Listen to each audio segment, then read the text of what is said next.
Aujourd'hui, que font les réseaux sociaux sinon éteindre, dissoudre, anémier les révoltes populaires? Oh, ça, Mais pas du tout. ça, oui, vous y allez très loin. Bien, les derniers chiffres que tout le monde peut consulter, mais que personne ne consulte sur Internet, montrent que depuis 10 ans, la température de la Terre baisse. Oh, pas de doute, pas de doute, pas de doute, tu continues ta route. Oh, pas de doute, pas de doute, pas de doute, tu continues ta route.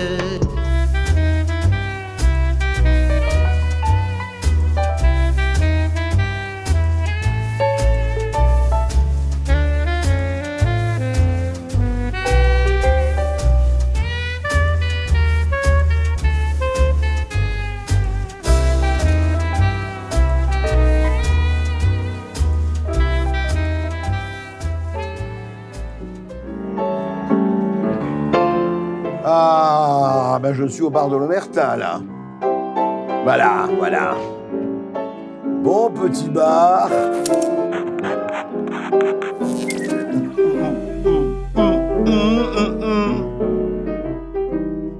Tatiana, est-ce que my drink is ready? Thank you.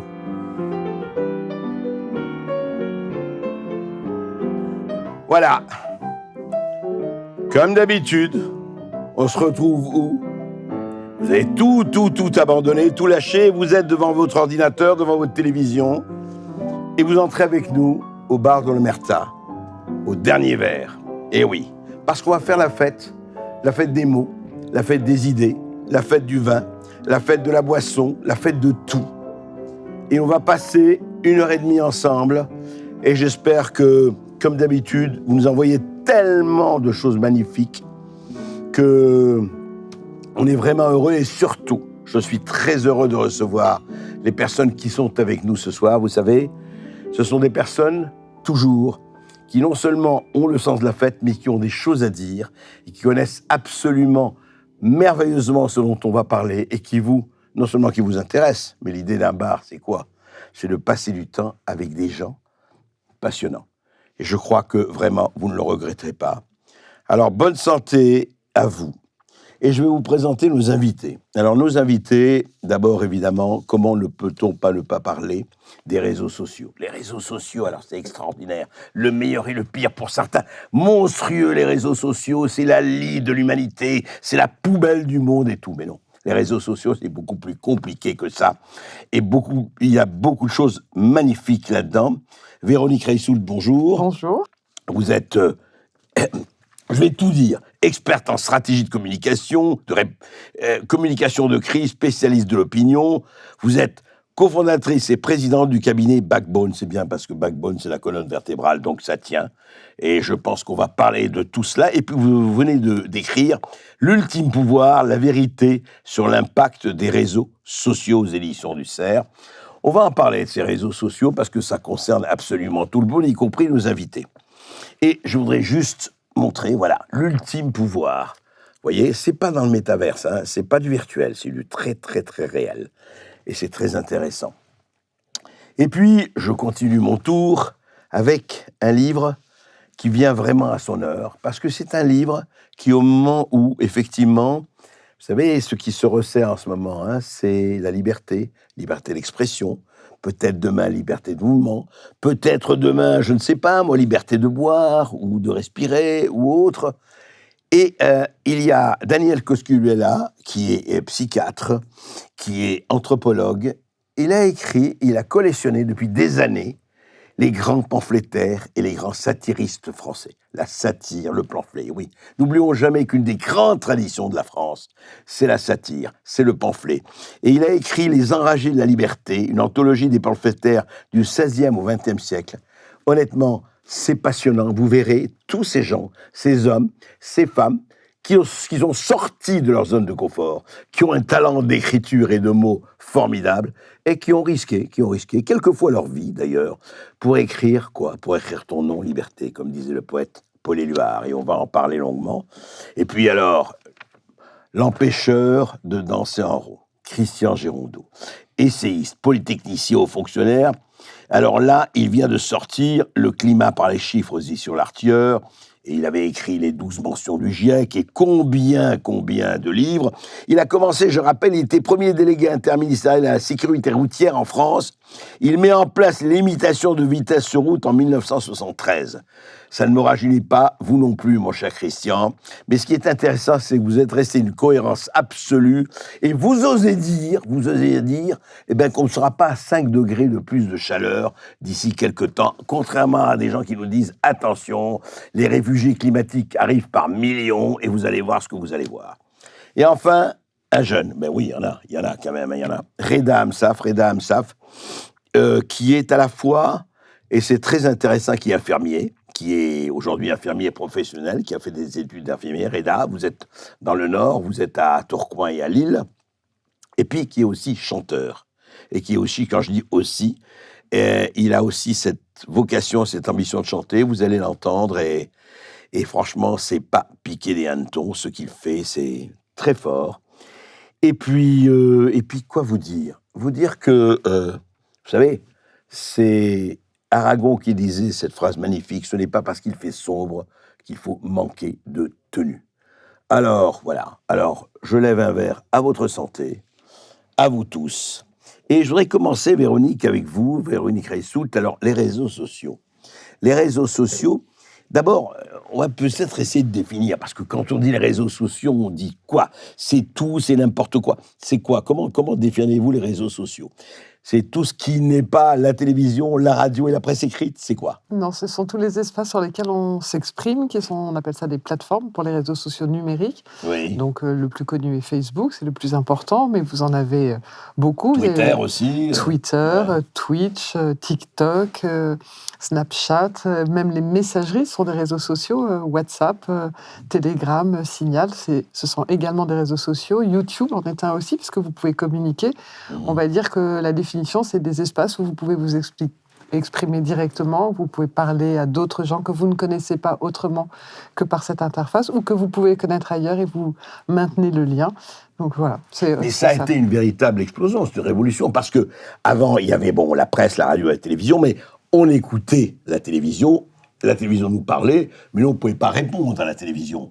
La presse nous parlait, oui, on pourrait envoyer des lettres, mais enfin, c'était pas du tout la même chose. La radio, même chose. Là, en fait, c'est tous interlocuteurs, tous porte-parole, tous porteurs de parole, c'est ça. En tout cas, chacun peut s'exprimer. Vous n'êtes pas forcément toujours lu et entendu, parce que c'est la complexité vu les volumes.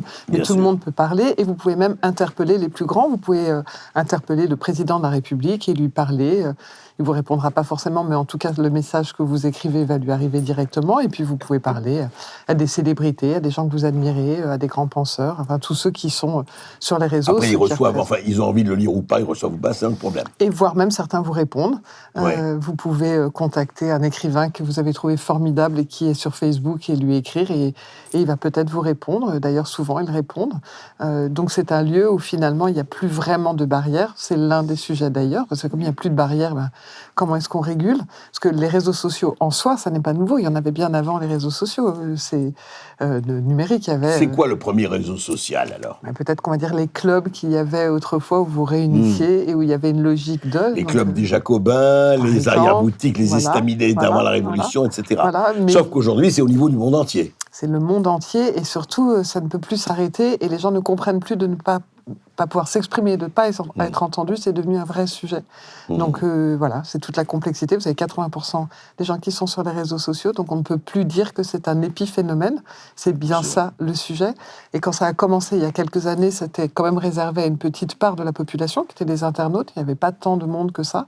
Aujourd'hui, tout le monde va sur les réseaux sociaux. Vous diriez, par exemple, comme dans un pays comme la France, combien de personnes, d'hommes et de femmes, 80%, vous avez dit, sont sur les réseaux sociaux. Oui, alors après, vous avez des gens qui sont actifs sur les réseaux sociaux, et vous avez une grande partie de la population qui n'est pas active. Elle est là, on appelle ça les lurkers, c'est-à-dire les rôdeurs. Ce sont des gens qui sont sur les réseaux rôdeurs. Et qui s'informent. Ils se baladent, quoi. Ils regardent telle plateforme, tel site, tel... Ils vont lire des informations sur les réseaux, mais ils ne vont pas commenter, ils ne vont pas liker, ils ne vont pas partager, mais ils sont là. Et ils s'informent bien souvent sur ces espaces sans forcément toujours maîtriser la réalité de ce qui leur est poussé. Et alors, ça fait quoi ? On peut dire 20 ans que tout ça existe, 20 ans. Et en 20 ans, quand même, il y a eu une évolution extraordinaire. Enfin, énorme. Et au fond, alors, pourquoi cette espèce je dirais presque d'hystérie de la polémique sur les réseaux sociaux. Ceux qui disent génial, la liberté, vive le pouvoir de s'exprimer, que chacun puisse s'exprimer. D'autres, mais non, regardez, toutes les mensonges, les fake news, comme on dit, même les insultes qu'il y a sur les réseaux sociaux. Mais est-ce que ce n'est pas un prix à payer pour la liberté? C'est pas mal. Alors, en tout cas, c'est le prix à payer de l'expression et du fait que tout le monde s'exprime. Et c'est juste la révélation de notre société en 3D, quoi. Voilà, vous avez des gens formidables que vous croisez dans la vie et des gens moins formidables. Et ben, c'est pareil sur les réseaux sociaux. Vous avez des très belles histoires et des moins jolies histoires. Le seul point sur lequel on peut se poser des questions, c'est les incidences que ça peut avoir sur les publics les plus fragiles, en particulier les jeunes, et puis la réalité du cyberharcèlement. Le harcèlement est dans la nature de l'être humain, mais le cyberharcèlement, c'est du harcèlement en grandeur nature. Ça devient systématique. Et avec une réalité qui est que vous n'êtes plus jamais dans un espace où vous pouvez vous protéger. Quand vous étiez harcelé autrefois, on va dire un enfant qui était harcelé à l'école, c'était terrible, mais quand il rentrait chez lui, il avait peut-être un espace où il pouvait se reposer, et là, ça ne s'arrête jamais. Donc c'est ça qui est compliqué. Il peut fermer son ordinateur, on peut lui demander de fermer son ordinateur. Ce qu'il va faire, mais la réalité, c'est qu'il sait que ça continue pendant ce temps-là, que les gens continuent à le pousser. Donc c'est peut-être la vraie part sombre des réseaux sociaux. Le reste, c'est la réalité de la société dans laquelle on évolue. Et puis une certaine liberté, une liberté certaine. Une énorme liberté qui a tendance à se restreindre depuis quelque temps, parce qu'on veut modérer par essence quand les choses ne se déroulent pas exactement. Et quand je dis modérer, qu'un terme galant, ces choses-là sont formulées. Christian Girondeau, vous êtes sur les réseaux sociaux, vous? Pas directement. Il y a des associations qui m'y mettent, mais non, je travaille sur... Vous n'avez pas de... Vous n'êtes pas sur Twitter, vous n'êtes pas sur tout cela? Non, je ne suis pas sur les réseaux sociaux en direct. Je fais partie d'associations qui y sont. D'accord. Mais pas moi-même personnellement. Pourquoi? Je travaille sur d'autres... Parce que je travaille sur d'autres registres. Je cherche à exister autrement. Pardon, par mes livres, par exemple, et puis également par des contacts que je peux avoir du fait peut-être de ma carrière passée, et par lesquels j'essaye d'influencer le cours des choses. Donc chacun un peu son registre. Alors Reda, oui. vous êtes tout à fait sur les réseaux sociaux. Tout à fait, totalement même.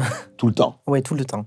Beaucoup Snap, beaucoup TikTok aussi. Ouais. TikTok est en recrudescence pas possible. C'est vraiment l'effet actuel. Mais moi, c'est vrai que je suis... Mais qu'est-ce que vous regardez, par exemple? C'est intéressant. Vous regardez le matin, comme ça, vous passez, vous regardez un peu tout, vous baladez, Mais moi, je suis surtout créateur de contenu. J'observe TikTok, ça m'arrive de regarder un petit peu ce qui est publié, tout ça, mais c'est vrai que moi, j'ai grandi avec les réseaux et je me suis mis dedans. Vous avez 23 ans. C'est ça, 23 ans, j'ai grandi avec ça et j'ai commencé à faire du contenu, notamment sur Snapchat, et ça m'a valu d'avoir un nombre d'abonnés qui s'est accumulé au fil du temps.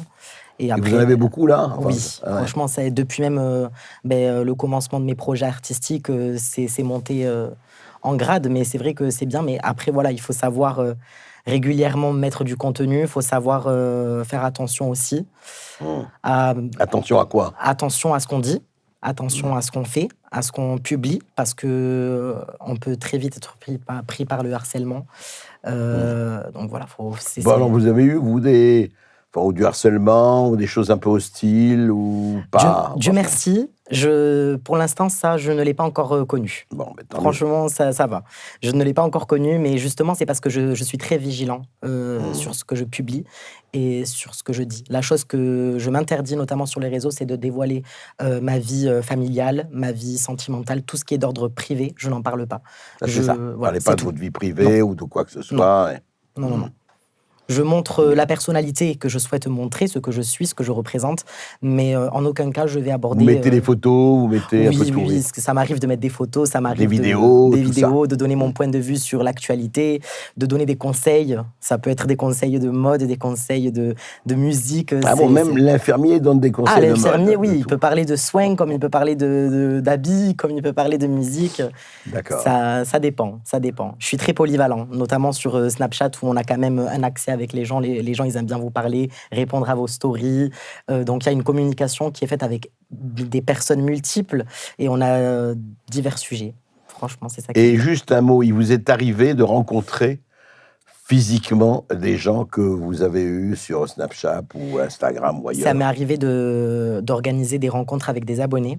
Une année, en fait, je m'étais rendu compte que j'avais quand même pas mal d'abonnés qui s'accumulaient. J'avais décidé de faire un meet-up, une rencontre officielle avec les abonnés. Ça s'était super bien passé. Rencontre par télé... en réel, hein. En réel, organisé, mais c'était il y a longtemps. Présentiel dans le jargon En présentiel, totalement. Mais je l'ai fait qu'une seule fois. J'aimerais bien le refaire plus tard, mais voilà, on verra. Ça s'est bien passé. Ça s'est très bien passé. Daniel Cosculluela. Oui. Vous, les réseaux sociaux, alors moi, j'y suis de manière tout à fait itérative sur certains.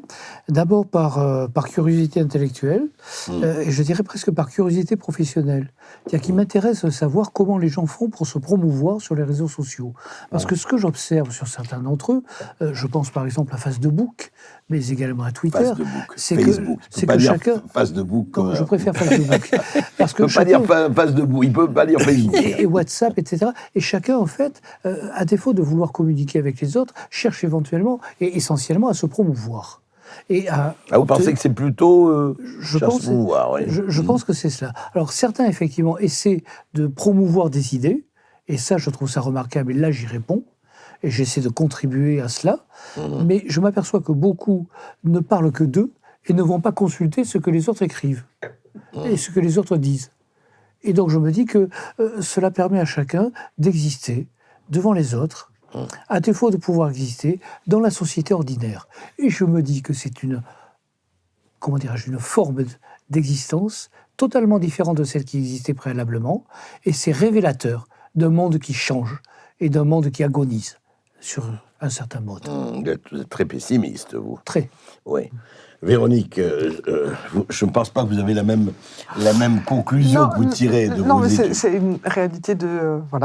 on est aujourd'hui sur... on va appeler ça le marketing de l'ego, et la réalité de votre valeur sociale, elle est votre réputation, elle est ce que l'on dit de vous. Vous avez besoin d'émerger, vous avez besoin d'être reconnu, mais ça n'est pas non plus inhérent aux réseaux sociaux. À la base, tout individu a envie d'être reconnu et d'être apprécié. Je connais peu de gens qui se disent mon but dans la vie, c'est d'être détesté par un maximum de gens.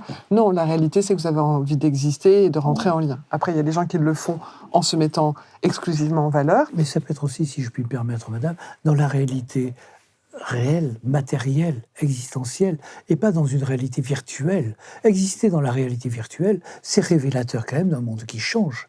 Ça me rappelle le livre d'un certain Houellebecq. Vous savez, où les gens existent derrière un ordinateur. Et toute leur vie se déroule derrière cet ordinateur. Mais est-ce que ce n'est pas un excès par rapport à un autre? C'est peut-être une caricature, mais la caricature, c'est le pamphlet, n'est-ce pas? Oui, nous parlerons par la suite. On va en parler. Non, parce que ce n'est pas seulement la caricature. Mais oui, Véronique, non mais juste, est-ce que pour le lien social, les liens sociaux, c'est un peu votre travail d'agence de communication, de crise et de spécialiste d'opinion.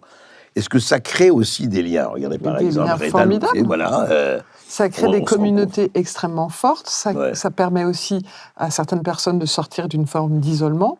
Il y a eu des mouvements qui se sont créés sur les réseaux sociaux qui ont été extrêmement puissants. Alors il y a de nouveau le meilleur et le pire qui se côtoient, mais ça crée des liens. Ça a changé la vie de beaucoup de gens. Donc oui, le monde change, mais il ne change pas forcément pour des choses terribles. Par exemple, quand vous partiez à l'étranger, obligé pour un voyage, c'était compliqué de rester en lien avec votre famille. Aujourd'hui, sur WhatsApp, vous avez des groupes familiaux où chacun échange, donne des nouvelles, partage des moments d'intimité. Le fait que ce soit à distance, ça ne fait pas pour autant que ça n'est que virtuel. Ça peut être une façon de tout simplement s'informer. C'est une façon aussi pour des gens qui sont dans des EHPAD et qui ne pourraient pas, par exemple, voir leur famille, vous allez faire un FaceTime, vous allez avoir des photos que vous allez recevoir sur WhatsApp, vous serez au courant de ce que font vos petits-enfants, vous pourrez commenter. Donc, en fait, il y a une réalité c'est une nouvelle sorte de lien. C'est important de ne pas perdre, évidemment, la réalité de la vraie vie. Et c'est important. Et d'ailleurs, vous en êtes un bon exemple. Quand vous avez réuni vos abonnés, ils étaient heureux de se rencontrer, surpris sans doute certains de se dire « Ah,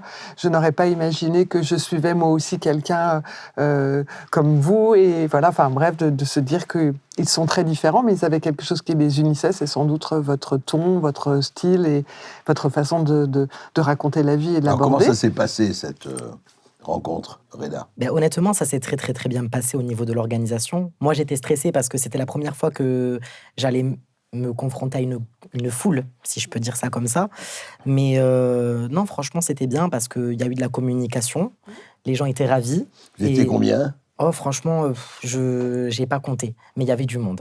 Il y avait vraiment du monde. Je l'avais fait justement en métropole lilloise. Et franchement, il y avait quand même du monde et ça me donnait envie de continuer à alimenter ce côté communication, rencontre, tout ça. Mais encore une fois, il faut vraiment faire attention. Il faut rester la tête sur les épaules. Il faut aussi faire attention. Parce que les réseaux sont tout aussi Alors dangereux. justement, je voudrais qu'on passe à là. Ce ne sont plus les réseaux sociaux, ce sont les réseaux environnementaux. Et je dois dire que la première fois que j'ai lu Christian Gérondeau, et ce n'est pas le premier livre, il en a écrit des livres, mais j'ai trouvé quand même qu'il tenait le coup de manière incroyable parce que vous avez quand même dit des choses. Je rappelle que quand j'ai dit que j'allais vous inviter un jour dans une radio, on m'a dit « Mais comment tu invites Christian Gérondeau ?» C'est juste si j'invitais pas, je ne sais pas, le grand Satan dont parle l'ayatollah Khomeini ou Khamenei, parce que vous avez osé démentir et vous avez parlé des 12 mensonges du GIEC. Je rappelle que le GIEC, c'est vraiment l'autorité, enfin en tout cas dans les médias et un peu partout dans le public, c'est l'autorité en matière de réchauffement climatique, de la couche d'ozone, enfin de ce qui se passe avec la couche d'ozone, de l'empoisonnement et le fait que nous allons tous mourir. Rappelez-vous à la télévision, 2 milliards de morts d'ici 20 ans, 5 degrés de réchauffement, Alors, en fait, qu'est-ce qui vous a fait vous dire ça peut pas marcher comme ça, il faut que je réponde?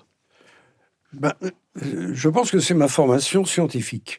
Bon, je suis ingénieur de formation, chacun a sa formation, et c'est pour ça d'ailleurs que j'ai appelé mon dernier livre par les chiffres, le climat par les chiffres, parce que quand on regarde les chiffres, on s'aperçoit qu'ils n'ont aucun rapport, mais rigoureusement aucun, avec ce qu'on entend partout. Je prends un exemple extrêmement simple. Oui, prenons un exemple l'évolution de la température. Oui. Tout le monde est persuadé que la température du globe augmente. Il n'y a aucun doute. Alors, la seule discussion, c'est de savoir si ça va être de 4 degrés ou de 5 degrés ou de 3 degrés. Mais tout le monde le sait. Ah oui, et que ça va augmenter en tout cas. Et que ça va encore augmenter. Ouais. Eh bien, les derniers chiffres que tout le monde peut consulter, mais que personne ne consulte, sur Internet, montrent que depuis 10 ans, la température de la Terre baisse. Alors, quand je dis ça, bien entendu... Carrément baisse, vous dites. Oui, elle baisse. Elle baisse. Mais pour le savoir, il faut aller sur Internet, mais pas pour consulter les réseaux sociaux, pour consulter les universités qui... Et il y en a 4. Il y a 4 réseaux qui observent l'évolution de la température de la Terre grâce aux satellites et grâce à des stations à terre. Et les 4 réseaux, unanimes, vous disent que depuis 10 ans, la température de la Terre baisse. C'est évidemment c'est pas crédible quand vous dites quelque chose comme ça. Parce que tout le monde dit le contraire. Les Nations Unies, l'organisme qui dépend des Nations Unies, qui s'appelle le GIEC, tout le monde vous dit qu'on va à la catastrophe et que la température monte. C'est faux. C'est faux, simplement, il faut avoir un minimum de formation scientifique. Mais vous savez que la température, on peut la conserver tous les jours. On connaît par les satellites la température du globe. Et vous faites la tendance sur 10 ans, elle baisse. Alors évidemment, on ne vous croit pas, puisque le titre du dernier rapport du GIEC, c'est le dernier. C'était le réchauffement s'accélère, alors que la température baisse. C'est-à-dire qu'on est arrivé... Je ne comprends pas, excusez-moi. Je ne comprends pas. Ce ne sont pas tous je ne sais pas, des minus. Ce sont des ingénieurs, ce sont des autorités. Enfin, pourquoi? Alors, quel intérêt aurait-il à dire des mensonges c'est extrêmement simple. Vous regardez l'organigramme des Nations Unies. Aux Nations Unies, il y a un certain nombre, ils appellent ça des départements, des ministères, si vous voulez. Il y en a un du développement et un de l'environnement. Les Nations Unies, c'est au cœur. Le climat, c'est problème de développement et problème d'environnement.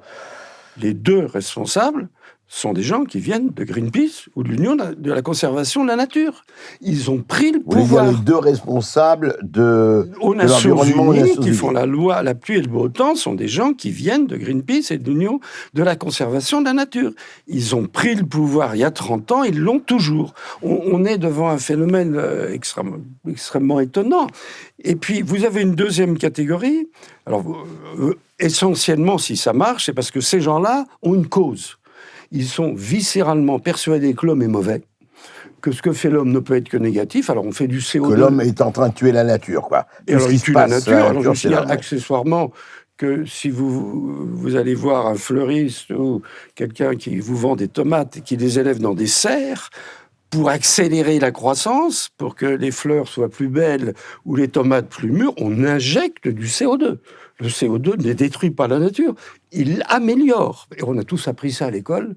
Hein, c'est le CO2 qui, sous l'effet du soleil, permet la croissance des plantes. Donc vous allez jusqu'à dire que le CO2 a des vertus, alors qu'on nous dit qu'il faut absolument arrêter l'émission de CO2. Mais je ne suis pas le seul à le dire. Vous allez dans une école d'agriculture, on vous apprend que pour accélérer la croissance des plantes, il faut injecter du CO2. C'est la photosynthèse.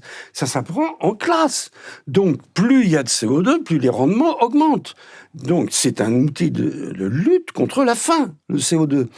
Et d'ailleurs, c'est pas la seule cause, mais j'ai quand même été très frappé par l'Inde. Mais pourquoi vous parlez de l'Inde ? L'Inde, il y avait 500 millions d'habitants il y a 30 ou 40 ans.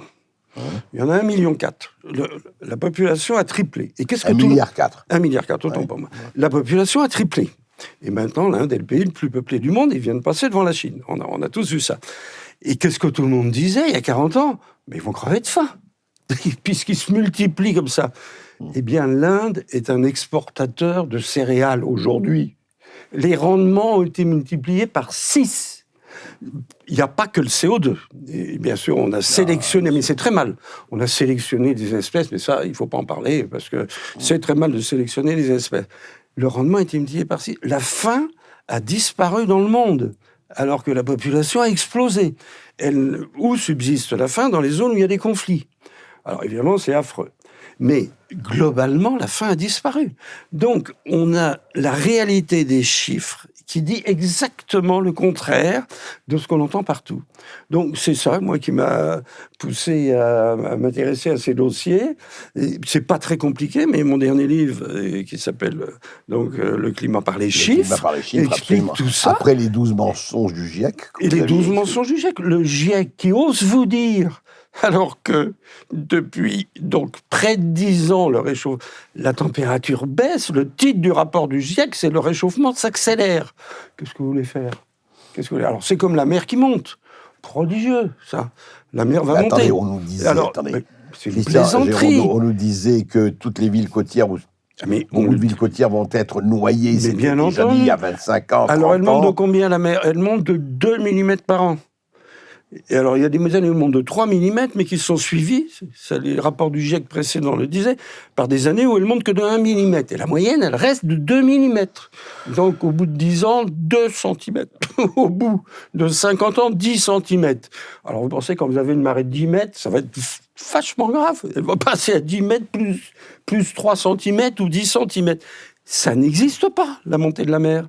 Donc, voilà. Juste un mot, on va en reparler de tout ça. Mais oui.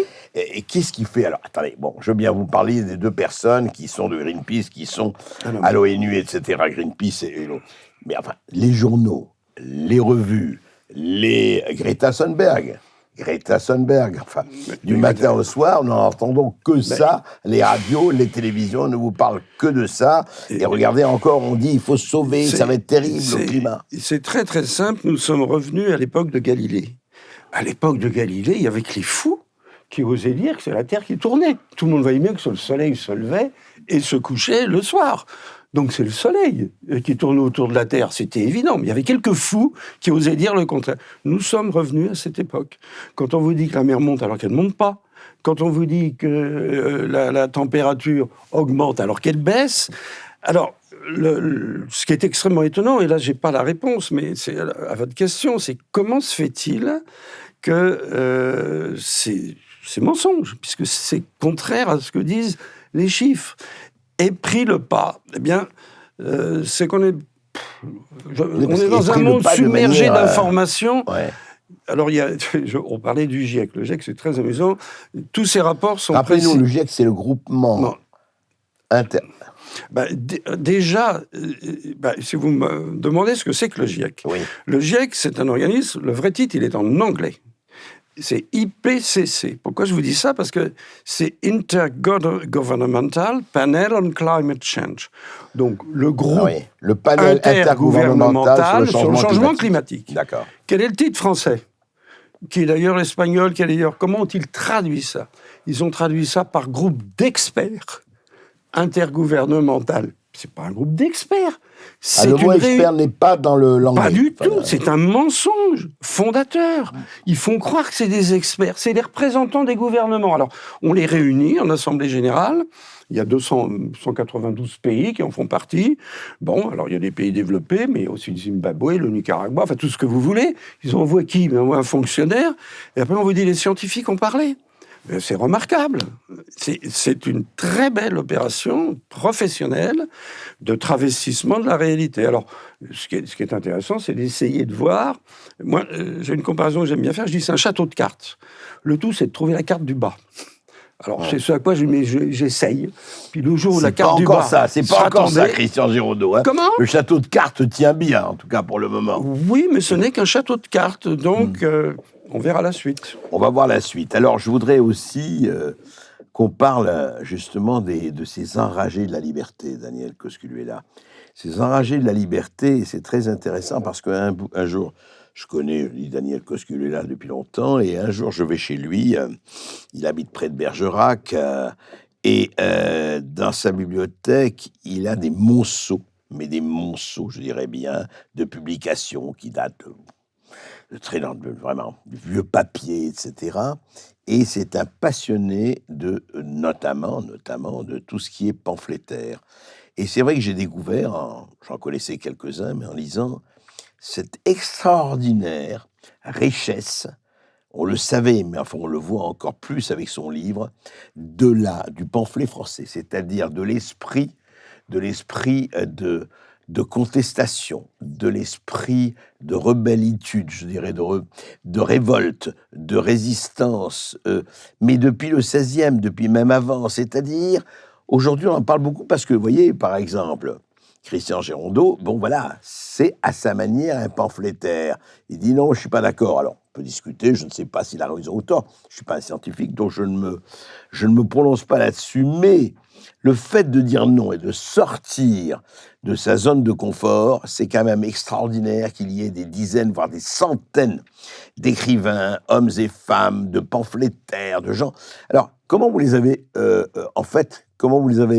connus, je dirais, répertoriés? Vous êtes un fou de livres, vous êtes un fou de lecture, Daniel Cosculluela, à part votre métier de psychiatre. Qu'est-ce qui a fait que vous vous êtes intéressé à ces personnes-là? C'est l'anthropologie. En fait, je me suis interrogé sur l'histoire de l'humanité et sur l'histoire de la culture de l'humanité.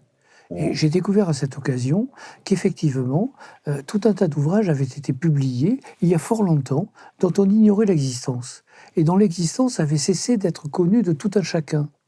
Et je me suis dit qu'il fallait absolument ressusciter cette existence. Oui. Parce que ressusciter cette existence, c'est faire revivre notre civilisation et peut-être prendre conscience de la nature de celle que nous connaissons aujourd'hui. Mais quand vous dites, ces gens étaient complètement, on ne les rééditait plus, on ne les connaissait plus, on ne les enseignait plus, rien. Quoi. Non, on les ignore. Mais qui sait que le premier pamphlétaire véritable s'appelle Dionysos, le dieu de la satire. Dionysos qui, à l'époque grecque, effectivement, faisait des tournées avec un certain nombre de gens dans le cadre de théâtre et récitait des poèmes. À l'époque grecque. À l'époque grecque, tout à fait. Et puis à l'époque romaine ensuite. Et puis un jour, il cesse de faire ses tournées. Il est tout seul. Et là, tout seul, parce que le satiriste et le pamphlétaire, c'est un homme unique. Il écrit tout seul. Dionysos commence à dire des choses très méchantes à l'égard de tel ou tel, ou supposément méchantes, en fait très véritables. Et après, il y a différentes étapes, effectivement, dans la satire et le pamphlet. Et je vais me permettre, si vous le voulez bien, de vous faire un petit récapitulatif de l'histoire de la satire et du pamphlet. Alors, il y a d'abord effectivement Dionysos, dont je viens de parler, le dieu de la dérision, si j'ose dire. Et puis ensuite, il y a Rome, avec Quintilien, etc., etc. Et puis il y a la France. La France, ce pays de droit romain et de légistes, où la satire s'individualise tout en colonisant les chansons de gestes et de mystères, avant d'éclore dans les farces et les satires, et les sottis, puisqu'on les appelait ainsi, les satires à l'époque, les sottis. Et puis arrive le fabliau qui est composé par des clercs aventureux, des clercs, pas n'importe qui, des clercs. Des clercs, c'est-à-dire des prêtres. Des prêtres, et puis aussi de gaillards chevaliers, ou des jongleurs itinérants. C'est un conte composé en vers et souvent chanté. L'arsenic, dans sa forme classique, a disparu de l'Empire d'Occident, laissant subsister ses seuls divertissements. Et puis ensuite, on en arrive à quoi ? On en arrive au fabliau. Et là, je vais devenir un peu provocateur, un peu pamphlétaire. Que sont les fabliaux ? Les fabliaux, ils raillent les ridicules du temps et brocardent les autorités et leur cortège d'injustice et d'abus. Ça, c'est quelle époque ? Ça, c'est le Moyen-Âge, les fabliaux. C'est le début du Moyen-Âge. Le début du Moyen-Âge, oui. Ceux écrits en langue d'oïl pratiquent la satire populaire et bourgeoise. Ils attaquent certaines classes de la société, mais ne désignent personne. Au contraire des troubadours, exubérants et indépendants. Les troubadours, ce sont les gens de mon pays, de l'Occitanie, de la Vasconie, qui sont exubérants et indépendants et dont la violence fait de leurs couplets des armes de guerre. Bertrand de Born, par exemple. Bertrand de Born, dont il existe un lycée à Bergerac, qui s'appelle le lycée Bertrand de Born. Bertrand de Born est celui dont les Cervantes, les satires donc, sont les plus cruels. Et il n'hésite pas à s'en prendre à Richard Cœur de Lion, à l'époque. Donc il s'en prenait aux autorités royales, à toutes les autorités. Oui. Mais vous allez voir, qu'il appelle oui ou non. Savez-vous pourquoi ? Pour se moquer de son indécision. À tel point qu'il a été critiqué par Dante Alighieri. Mais le sommet de la satire doc est atteint avec la dénonciation des crimes de la Rome du Nord, cette prostituée qui, au nom de la synagogue de Satan, c'est-à-dire le Vatican, et sous prétexte de rendre à néant l'hérésie cathare, déclencha la croisade contre l'Occitanie indépendante, qui réduisirent en ruines fumantes au prix de milliers de brasiers, où périrent les parfaits, les cathares les plus accomplis spirituellement, les croyants hommes et femmes. Et savez-vous quels sont les poètes qui en parlent et dont on ne parle plus, malheureusement ? Ceux qui dénoncent l'infâme Simon de Montfort. Les poètes du Midi, c'est Pierre Cardinal et Guillaume Figueras. Non, vous voulez dire, parce qu'on ne va pas tous les citer, c'est vrai qu'il y aurait beaucoup à citer. Ce que vous voulez dire, c'est que dès l'époque, mais en fait, est-ce que le premier satiriste n'a pas été Diogène ? Qui Diogène rencontrant Alexandre le Grand, mais absolument. Il est dans sa... Et il lui dit « ôte-toi de mon soleil ». Quand même, c'est extraordinaire. Alexandre le Grand, le monarque absolu, le chef des chefs, qui lui dit « tu me gênes, je bronze, tire-toi un peu ». Mais il y a également Horace, et il y a Juvénal, et il y a Pétrone, et Lucien de Samosate. Et il y a tous ces gens-là. Et puis après, il y a le roman de Renard, qui est anonyme, mais vous savez qu'il a écrit vraisemblablement un prêtre qui profite du roman de Renard pour dénoncer la société contemporaine. Et ensuite, il y a qui ? Mais il y a Rutebeuf. Mais qui connaît Rutebeuf aujourd'hui ? L'enseigne-t-on encore dans les écoles ? J'allais dire dans les églises. Dans les églises, oui, là-dessus, c'est intéressant. Juste, effectivement, et après, là, vous dévidez la chose, et c'est tout à fait passionnant parce qu'on voit, encore une fois, que cette espèce de révolte contre l'autorité, de ne pas hésiter d'y aller.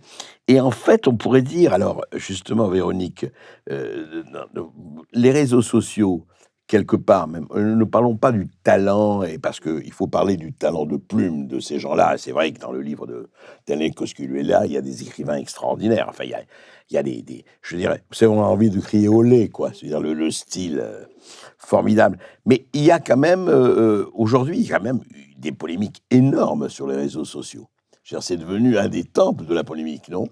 Oui, c'est un des temples de la polémique. Et ce qui a peut-être changé aussi, c'est que le courage des satiristes que l'on vient de citer, c'est qu'à ce moment-là, on ne pouvait pas exprimer son opinion aussi facilement.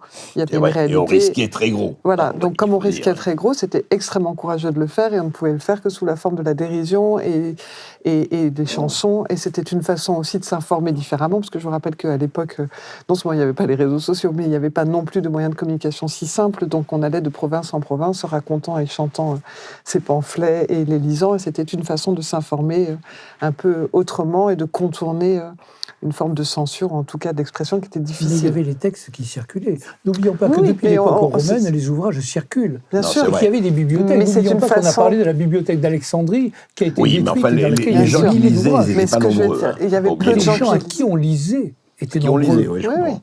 Il y avait des lectures publiques, il y avait des chants. Voilà. Mais c'est juste pour dire que les troubadours lisaient devant tout le monde. Mais c'était la grande différence, c'était la liberté d'expression n'était pas la même et c'était extrêmement courageux. Aujourd'hui, on peut dire que la liberté d'expression, même si on peut se poser la question sur sa réalité et son devenir, elle est là. Les gens peuvent s'exprimer et donc oui, il y a des polémiques, mais c'est plus des polémiques que la réalité de pamphlets. Mais est-ce que c'est sur les réseaux juste des polémiques ou surtout des insultes? C'est-à-dire, non, il y a des tas de polémiques. Il y a des polémiques, il y a de vraies polémiques. On dit depuis tout à l'heure les réseaux sociaux, mais il y a plein de réseaux sociaux, il y a plein d'espaces différents. Il y a des lieux, on a cité Snapchat, ça s'adresse a priori pas aux gens qui sont autour de cette table, mais à une catégorie bien spécifique. Vous avez le fameux Facebook, qui est un lieu où on peut polémiquer, on peut discuter, on peut échanger. D'abord parce que souvent, c'est sous votre vraie identité. Vous pouvez fermer votre profil et discuter qu'avec des gens que vous connaissez, donc il y a une réalité de discussion. Vous avez des espaces comme Reddit, qui est moins connu en France, où il y a des espaces, c'est comme des petits forums, et vous pouvez discuter de sujets assez pointus, avec des gens relativement érudits sur un certain nombre de sujets.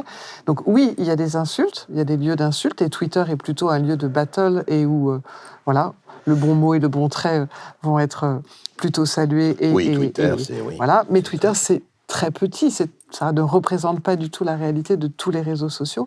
Donc oui, il y a des insultes, mais il n'y a pas que des insultes, loin de là. Il y a aussi des tas de mouvements intéressants, des lieux où les gens viennent témoigner. Par exemple, en ce moment, l'un des sujets principaux de l'opinion publique, c'est une inquiétude sur l'inflation. Eh bien, vous avez des tas de témoignages, des gens qui échangent des bons plans, qui s'expliquent comment ils peuvent faire. Il y a une forme de solidarité qui s'exprime. Donc non, les réseaux sociaux, ça n'est pas que les insultes, loin de là. Non, c'est clair. Et c'est pas ça. Et puis ce sont des entraides et puis des réseaux d'information. C'est vrai. Énormément. C'est-à-dire que vous, Christian Gérondeau, vous êtes en tout cas très, très, très suivi et très relayé par un certain nombre de réseaux dans ce que vous dites. Alors, on est pour, on est contre, mais on commence à se faire entendre, mais évidemment, encore une fois, il y a un énorme château de cartes qui sont bien en place, et la difficulté, c'est d'arriver à agir finalement dans le bon sens. Je pense qu'on peut y arriver, mais c'est vrai que nous assistons à une telle maîtrise, une telle mainmise du politiquement correct qu'il faut il faut des gens qui, de temps en temps, en vous écoutant, je me situe peut-être un peu dans cette lignée. Mais je suis tout à fait d'accord avec vous. Et je pense effectivement que vous êtes une sorte de Rutebeuf des temps modernes. Ça, c'est un très grand compliment. Je n'en aurais pas entendu autant. Je ne suis pas sûr d'être... Parce qu'en fait, à l'époque, effectivement, ce que suscitaient les pamphlétaires et autres, qu'est-ce que c'était? C'était des révoltes populaires. Aujourd'hui, que font les réseaux sociaux? Sinon éteindre, dissoudre, anémier les révoltes populaires. Oh, ça... Mais pas du tout. Oui, il est très loin, mais je pense l'esprit provocateur de Daniel Coscubier. Oui, non, j'entends le propos doit être un peu saillant et un peu provocateur, mais non, les printemps arabes, en grande partie, ont pu s'exprimer sur les réseaux sociaux. On peut parler d'une révolte. Les Gilets jaunes se sont organisés sur les réseaux sociaux. On peut parler d'une révolte. Non, vous ne pouvez pas dire que c'est pas... Ils se sont essentiellement exprimés, les Gilets jaunes, dans la rue. C'est parce ils se sont organisés sur les réseaux sociaux, ils se sont retrouvés ainsi. La pétition qui met le feu aux poudres. Non.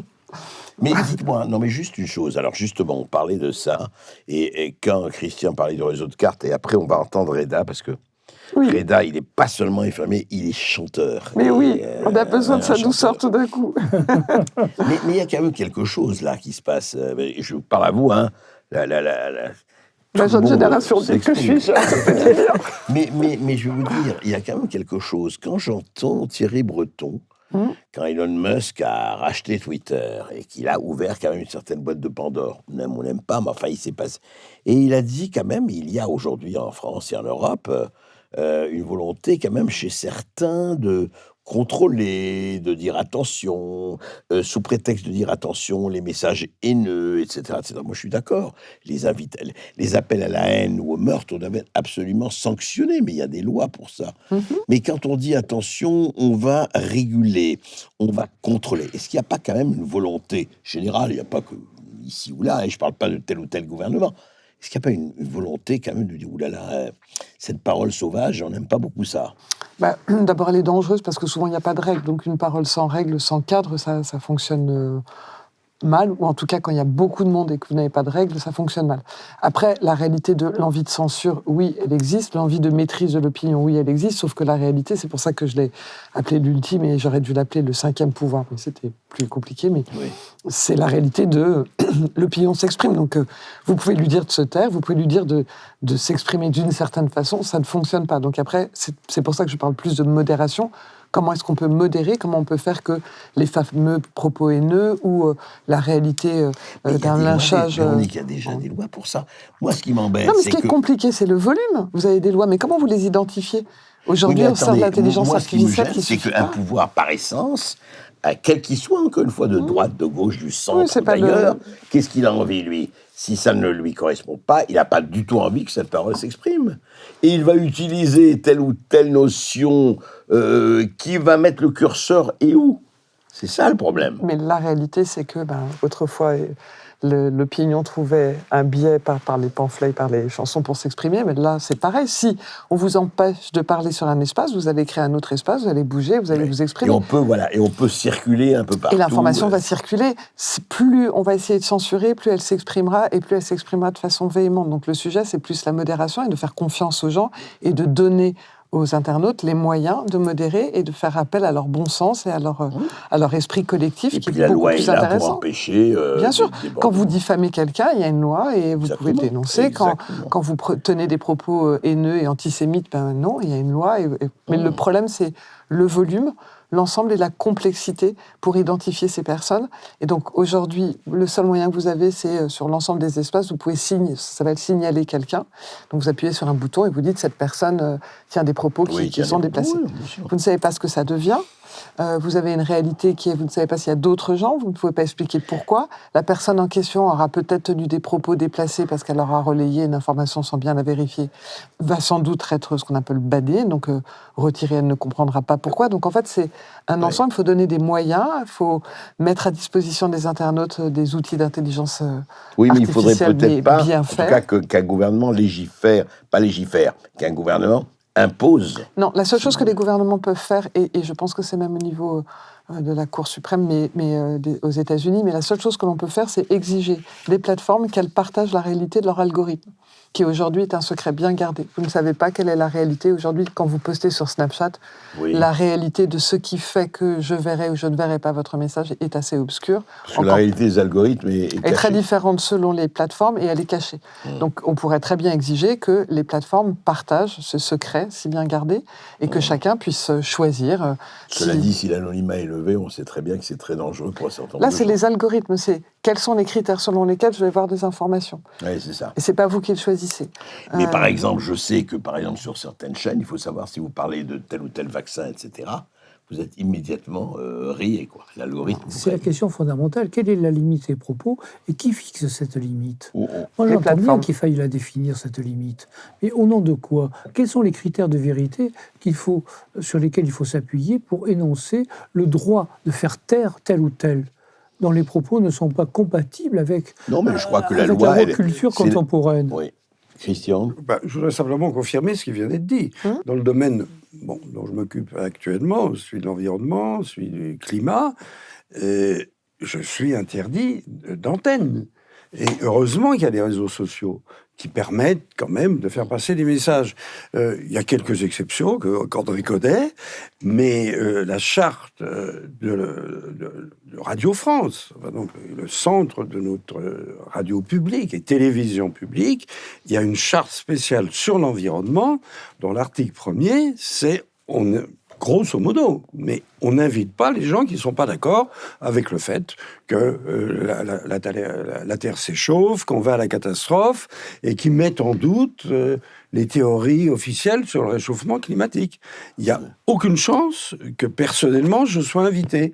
Et c'est comme ça. Donc c'est heureux qu'il y ait des réseaux sociaux qui permettent de faire passer le message et qui passent quand même petit à petit. Alors il y a heureusement autre chose aussi. Il y a les réseaux sociaux et puis il y a le bar et puis il y a les chansons.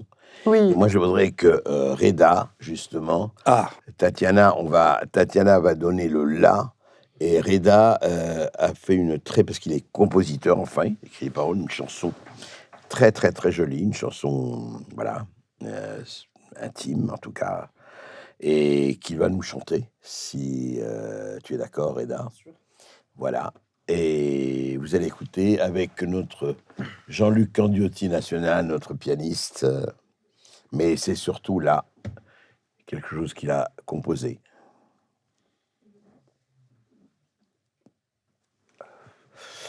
Reda Amsaf, qui est lui de Toulouse et qui est dans le Nord, ce qui est quand même un geste, un exploit.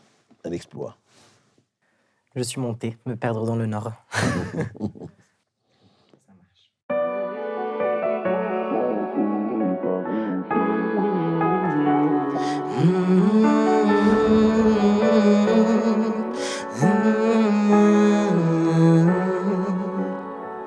J'ai passé des heures à t'en vouloir. J'ai cherché un seul de tes regards. J'ai rêvé d'un père seul dans le noir. J'ai pas choisi. Grandir dans les jupons de celle à qui tu as coupé les ailes. Aimer ses fleurs et ses dentelles, ça je l'ai appris. Et ma part de féminité remplit le vide que t'as laissé. Je suis toujours là, mais toi tu ne le vois pas. Oh, pas de doute, pas de doute, pas de doute, tu continues ta route. Oh, pas de doute, pas de doute, pas de doute, tu continues ta route.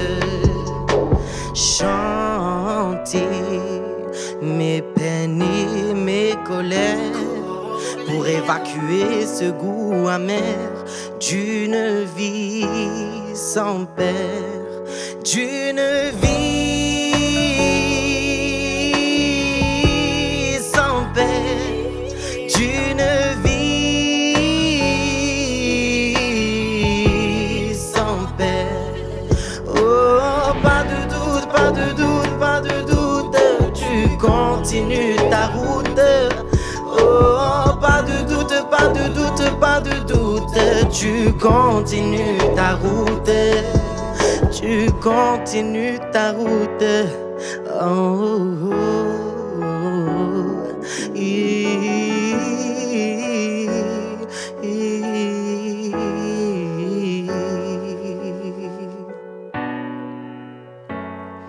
Bravo.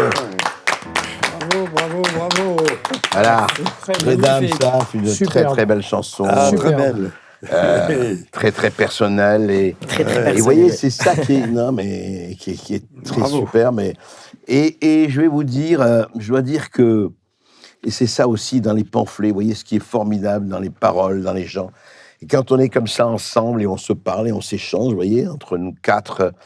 Et justement dans le livre de Daniel Cosculella, moi je voudrais juste, et ensuite Daniel tu nous diras quelque chose. Je voudrais juste, il parle de Richepin. Et vous savez, il faut vraiment lire Albert Libertad, il faut lire Laurent Taillade, il faut lire Zodaxa, il faut lire ces gens formidables. Et puis, comme vous le savez, il y avait aussi ces gens fabuleux qui, aujourd'hui, les Henri Janson, les Michel Audiard, enfin aujourd'hui, hier, les Henri Janson, les Michel Audiard, c'est vrai que le pamphlet se perd, mais c'est magnifique. Je vais vous dire la première phrase d'un des plus beaux livres d'Aragon qui s'appelle Le Traité du style. Et il disait, première phrase, faire en français signifie chier, Exemple, ne forçons point notre talent, nous ne saurions rien faire avec grâce. Et il finissait, à l'époque, c'était en 1928, on était très antimilitariste, et il disait, et aujourd'hui ça passerait très très mal, mais il disait, et puisque je suis obligé de saluer un officier, eh bien, puisque ces gens-là ont force de loi, je vous le dis dans mon livre ici à cette place, je conchis l'armée française dans sa totalité. Et c'était l'époque où effectivement, à l'époque, c'était effectivement très, très, très, très anarchiste de dire ça. Et les anarchistes, cette espèce de, je dirais, de sang, c'était Léo Ferré, c'était Brassens, c'était beaucoup d'autres. Aragon a fini un peu plus mal, mais je vais vous réciter Richepin. Richepin qui a été mis en musique par Georges Brassens, mais comme je ne suis pas chanteur, je ne suis pas comme Reda, je ne me hasarderai pas à chanter. Je vais me contenter de le lire. Ça s'appelle Philistin. Philistin, épicier, tandis que vous caressiez vos femmes, en songeant aux petits que vos grossiers appétits engendrent, vous pensiez, ils seront menton rasé, ventre rond, notaire. Mais pour bien vous punir, un jour vous voyez venir sur terre des enfants non voulus qui deviennent chevelus. Poète. C'était Jean Richepin. Daniel Coscullu est là, à vous.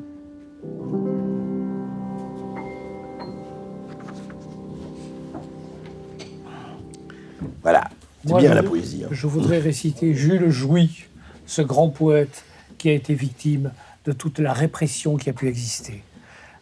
Ce titre, c'est Notre programme. Merde. Bulletin politique. Il y en a qui sont pour le drapeau tricolore. Il y en a qui sont pour le drapeau blanc. Il y en a qui sont pour le drapeau rouge. Il y en a qui sont pour le drapeau noir. Nous, nous sommes pour le noble étendard où brillent les nobles couleurs de la merde. Le jaune d'or de ma merde, des bébés bien portants. Le vert oseille qui caractérise la merde des enfants malades. Le bitume de la merde des hommes solides au poste. Le brun jaune de la merde des adolescents. Le brun tendre de la merde de ces dames. Le noir de la merde des chiens. Le vert jaune de la merde d'oie. Quant à nos opinions politiques, elles se résument en ces deux mots. Le trône. Le trône, il n'y a que ça. Mais pas un de ces trônes mal entretenus des maisons bourgeoises.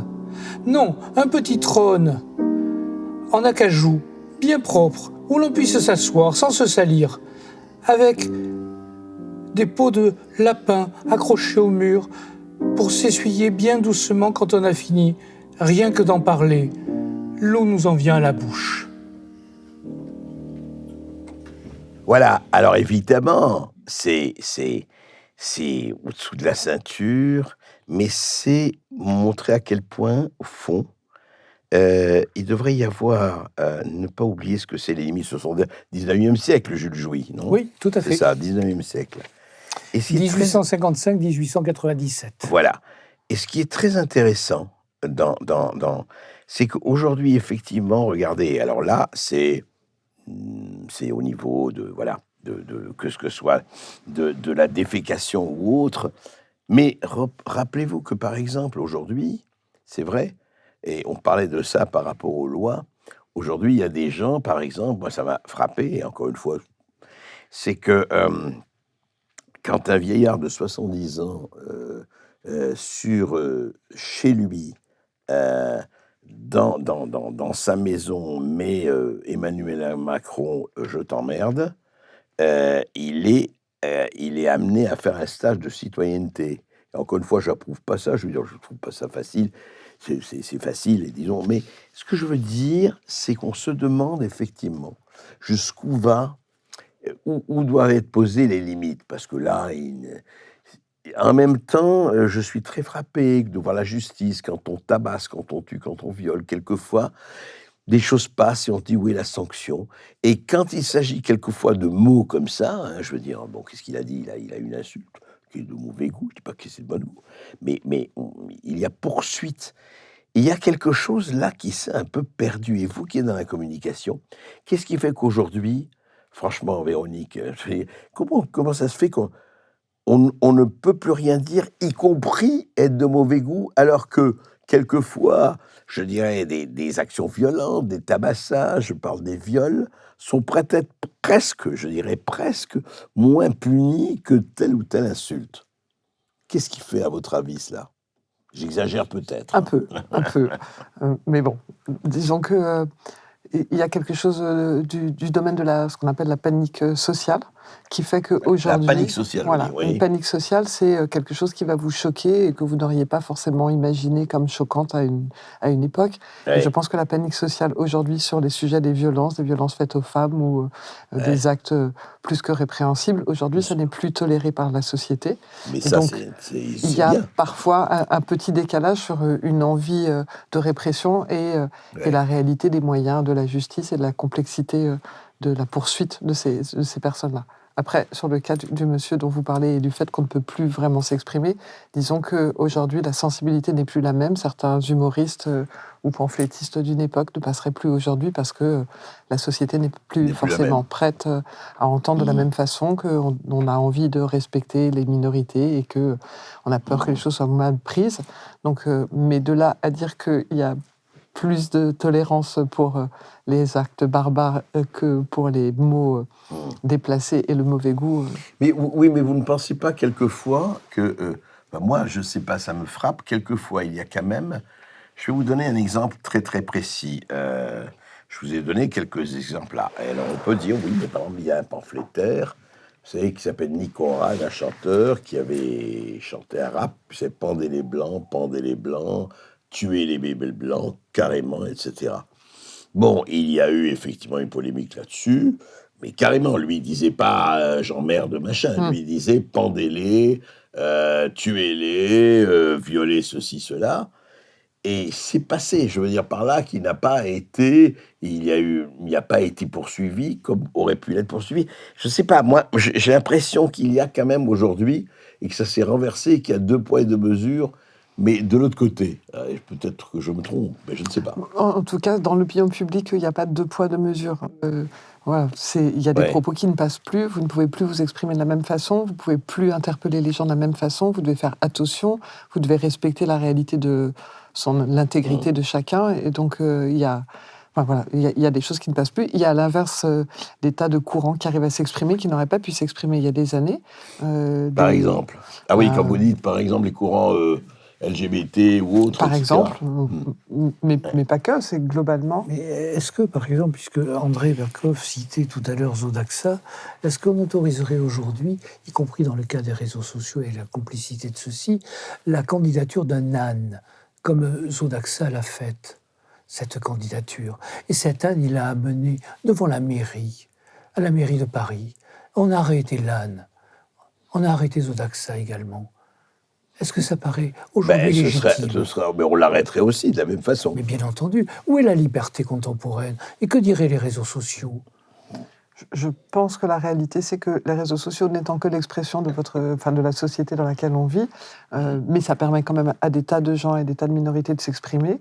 Vous l'avez cité, différents courants de pensée s'expriment, les gens échangent et ne sont pas forcément... C'est pour ça que le sujet de la régulation, elle est complexe et que qu'est-ce que la vérité et qui doit décider, c'est compliqué. Donc c'est pour ça que je pense moins que de faire confiance à une forme d'intelligence collective. Moi, vous savez, vous avez raison, mais moi, je suis très frappé. Alors, c'est pas... ici, on s'exprime sur tout et on n'a pas de problème. Et encore une fois, après, les gens réagiront comme ils réagissent. Moi, je comprends très bien que les gens nous disent, mais écoutez, ce que vous dites, mais c'est pas possible. Je comprends. Je veux dire, vivre la liberté de dire non est aussi important. Mais, par exemple, encore une fois, aux États-Unis, il y a beaucoup de choses à critiquer aux États-Unis.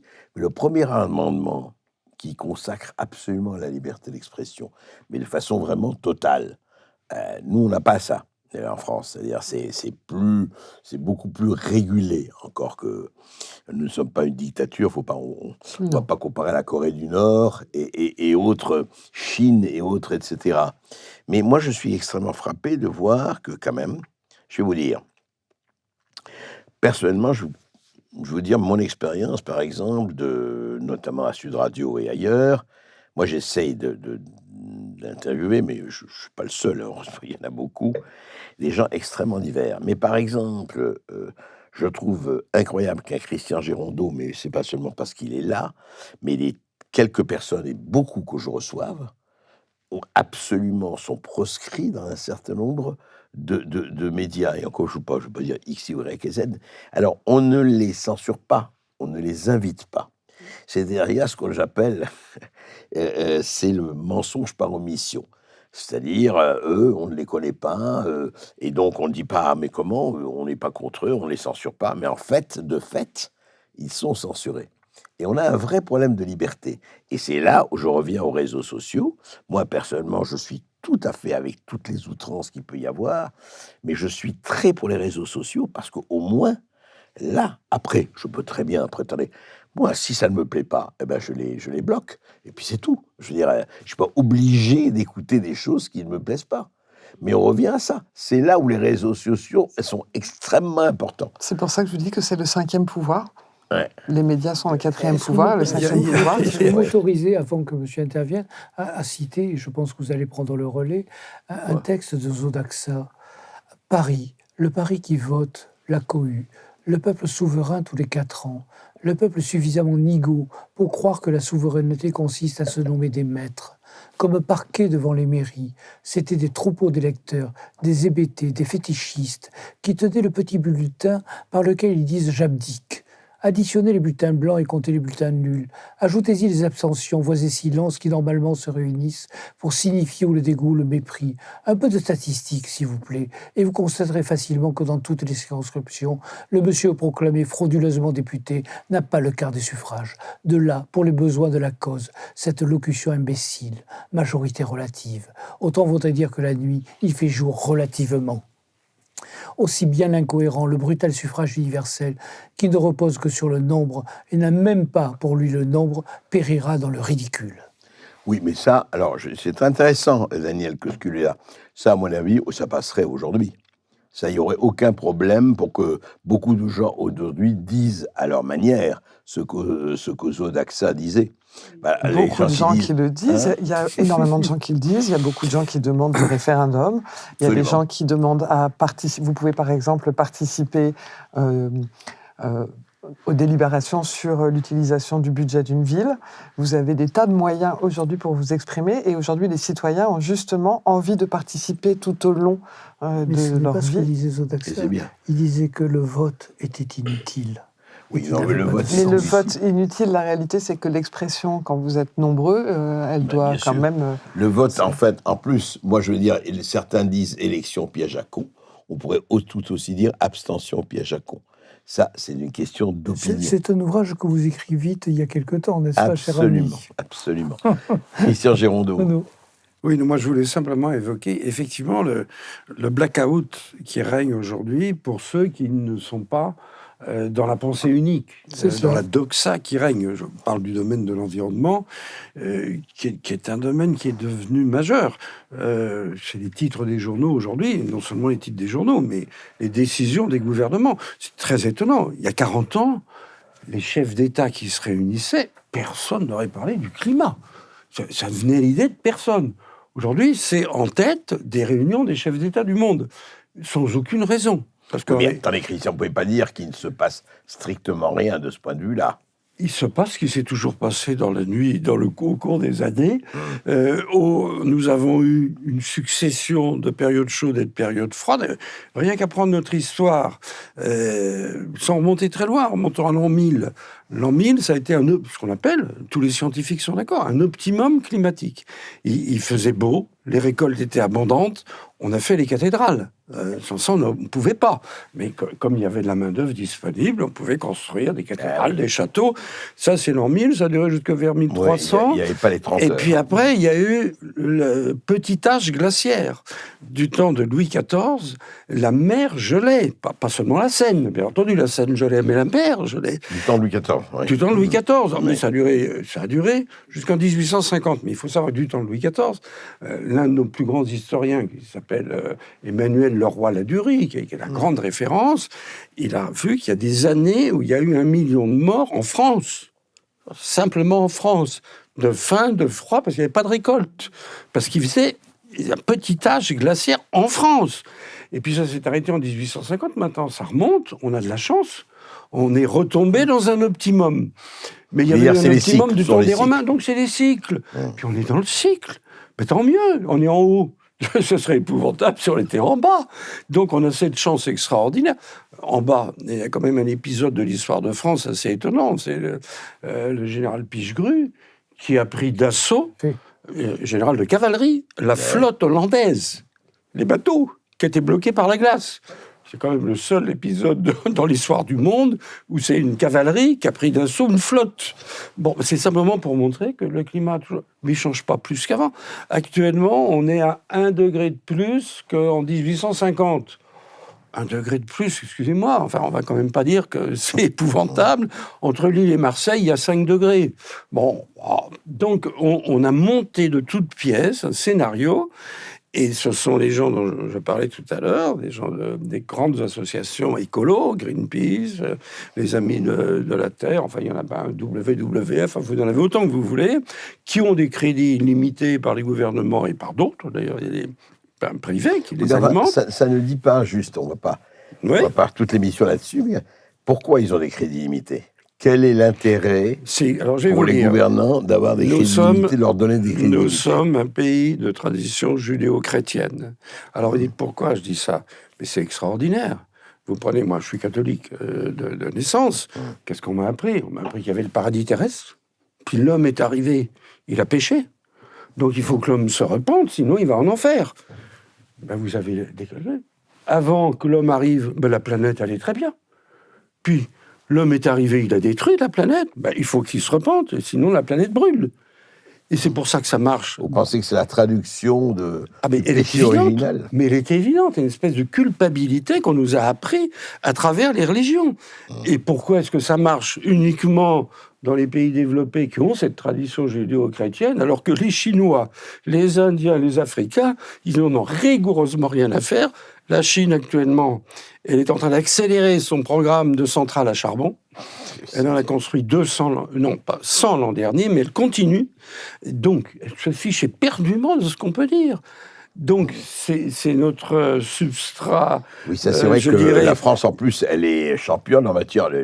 Ça émet le moins de CO2 de tous les pays d'Europe. Nous, en plus, on est champions, parce qu'on a nos programmes nucléaires qu'on est heureusement en train de remettre en route, alors que... enfin, je ne vais pas rentrer dans le sujet, mais Christian Girondeau sera brûlé en place de grève. Mais pour répondre à votre question, c'est notre substrat judéo-chrétien qui explique le succès. J'en suis convaincu de ce que j'ai appelé dans un de mes livres la religion écologiste. C'est une religion. Et les gens qui adhèrent à cette religion, les apôtres, ont énormément de succès parce que pour eux, c'est leur raison d'être, c'est leur cause.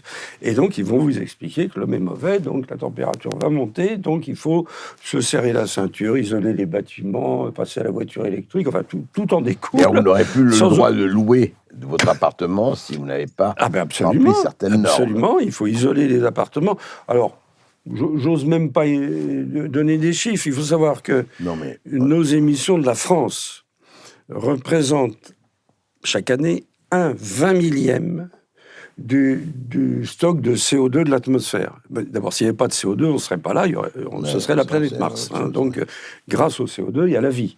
Et nous représentons 1/20 millième. Donc, quand on va isoler notre appartement, on va sauver la planète. Ben, on se moque de qui ? Mais ça, ce sont les chiffres. Et on est dans un monde où les chiffres... voilà. Il aurait fallu que j'amène effectivement un écolo pour vous répondre, mais si vous en trouvez, vous n'en trouverez pas. Parce qu'ils refusent le débat. Vous n'avez pas... Vous avez eu des débats quand même avec des noms ? Jamais. Ah bon ? Mais jamais. Les officiels refusent, puisque nous sommes, excusez-moi, nous sommes les méchants, puisque nous contestons... j'ai eu quelques émissions de télévision, de radio, ça. Je ne citerai pas la personne, mais elle m'a quand même dit vous avez des petits-enfants. Alors c'est vrai, j'ai des petits-enfants. Vous les aimez ? Bon, non, je les aime pas. Non, je les aime pas. Puisque je dis les choses épouvantables, c'est que j'aime pas mes petits-enfants.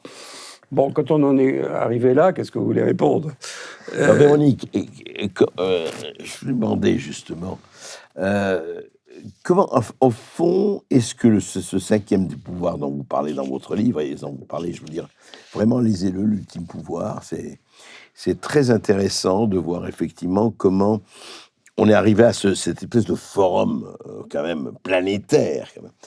Est-ce que les discussions qu'on a là, effectivement, sont des discussions apaisées, est-ce qu'elles existent, par exemple, sur les réseaux? Est-ce qu'on les trouve? Est-ce que...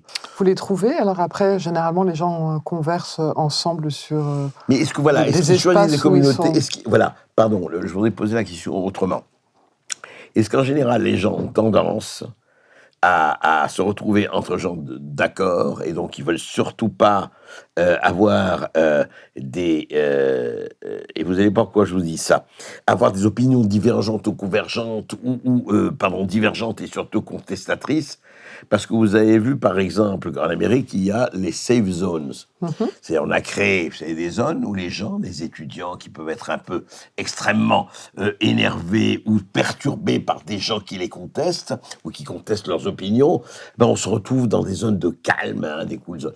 Est-ce que c'est un peu ça dans le réseau? Est-ce qu'on a tendance à se retrouver avec sa communauté, on est d'accord, on est content parce qu'on est tous du même avis, ou pas? Alors oui, mais pas forcément de façon consciente. Quand je vous parlais des algorithmes, la réalité, c'est que généralement, on va pousser des gens qui ont des opinions qui sont proches de vous. Donc les gens ont tendance à... Ah oui, les algorithmes vont pousser des... Oui, c'est ça, d'accord. Alors, pour plein de raisons, mais la réalité, c'est que ça provoque de l'endorphine quand vous êtes en train d'échanger avec des gens qui sont d'accord avec vous. Ouais. Ça vous conforte dans votre opinion et généralement, vous avez plus de conversations, l'audience de la plateforme va grandir.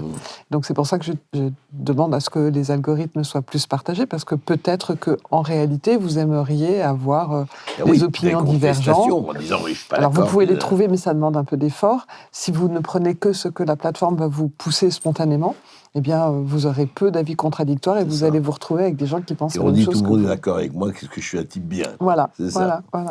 Puis-je poser la question de savoir pourquoi, sur ces différents réseaux sociaux, se multiplient les fautes d'orthographe et de syntaxe.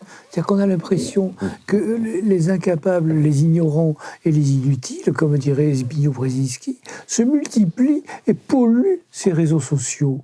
Puis-je savoir pourquoi? Alors, il y a plein de choses. Un sujet d'éducation, c'est pas des réseaux sociaux. Il y a une réalité qui est parce que moi, je fais pas de faute, perso. On lit de moins en moins.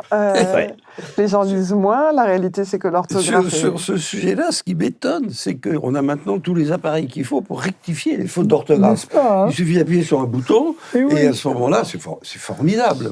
Reda, qu'est-ce que tu en penses? Qu'est-ce que vous en pensez? Moi, je suis totalement d'accord avec madame, parce que, en fait, c'est une question d'éducation. Moi, je sais personnellement que j'ai vécu dans le côté très littéraire.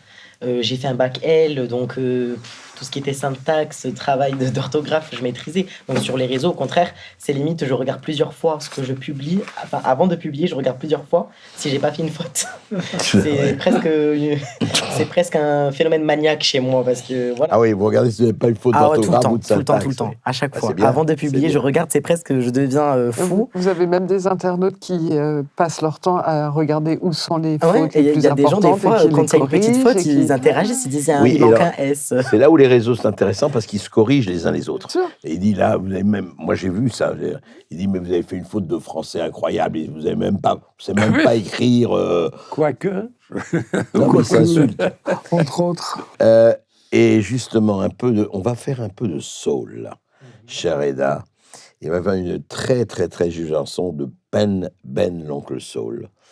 Et là, comme nous avons Reda, le neveu Soul, qui n'est pas le neveu de Ben l'oncle Soul, mais quand même, qui est ça. Alors, avec Jean-Luc Andiotti, un peu de Ben l'oncle Soul.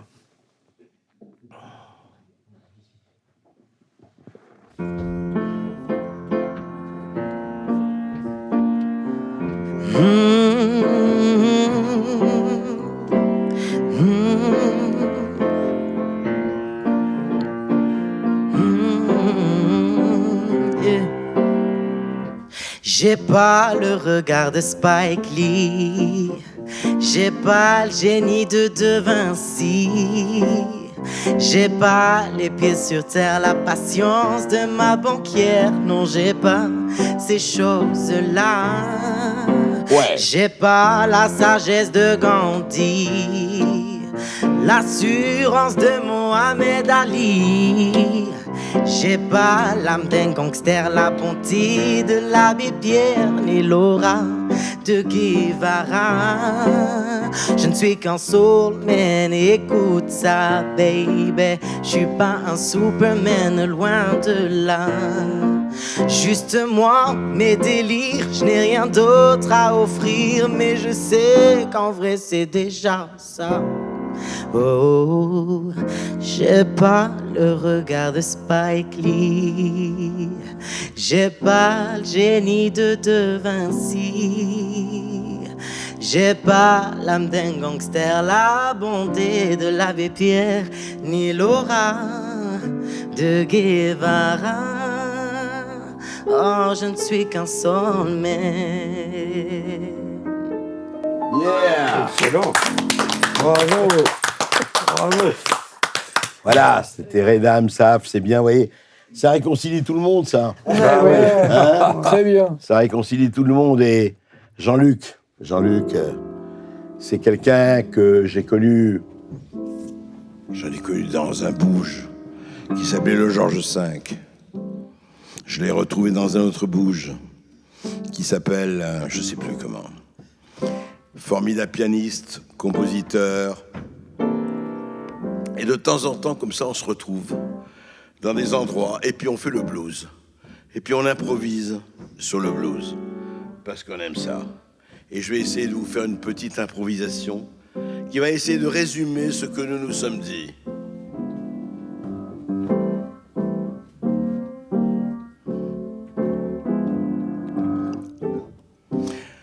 Est-ce que les réseaux sont des os?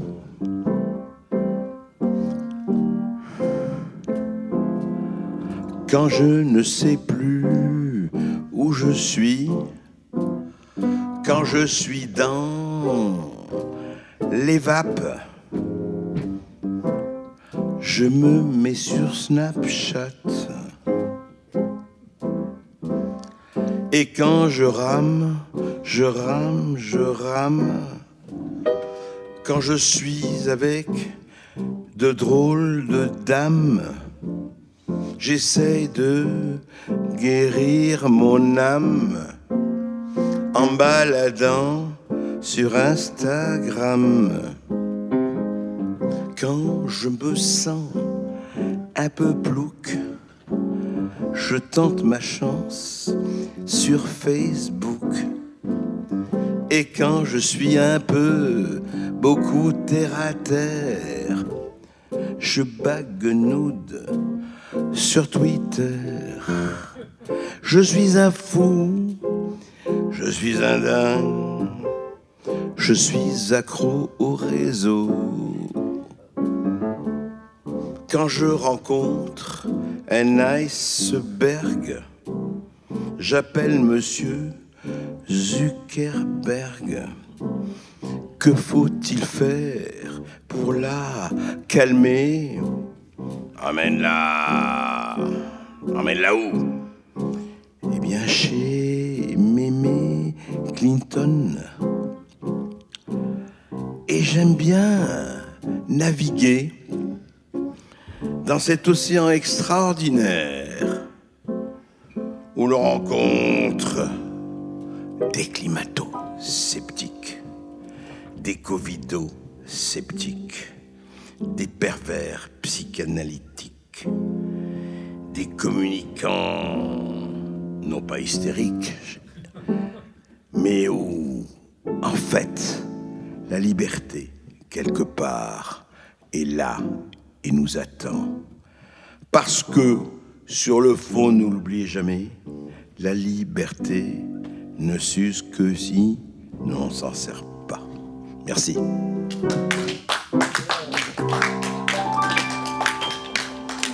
Merci, c'était Jean-Luc Andiotti et peut-être maintenant. Et merci vraiment à tous. Je pense que, voilà, on a passé quelques temps à parler. On a passé quelque temps à parler surtout en toute liberté, en toute décontraction.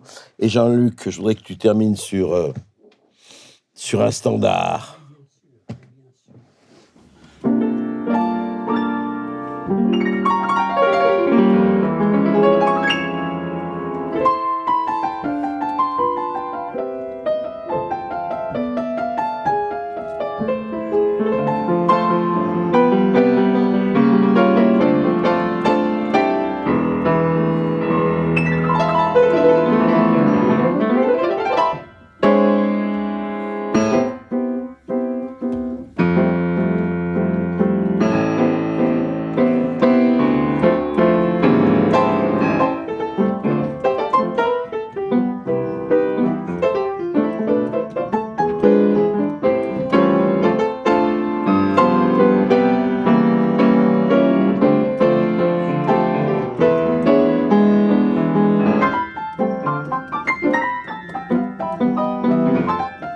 Voilà, c'était Véronique Reissoul qui nous a parlé de communication. Lisez son livre « L'ultime pouvoir », très très beau livre sur les réseaux.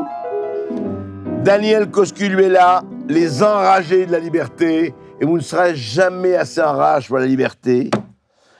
Christian Gérondeau, avant qu'on ne le brûle en place de grève, lisez effectivement le climat par les chiffres. Reda Amsaf, qui lui, effectivement, soigne au nord, au sud et partout, et qui chante. Tatiana, sans laquelle nous serions morts de soif. Absolument. Et Jean-Luc Andiotti. Merci à vous, et merci à tous.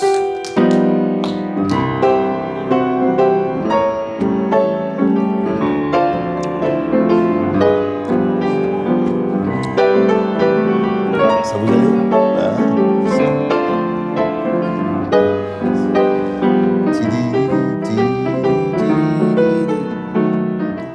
L'idée, c'est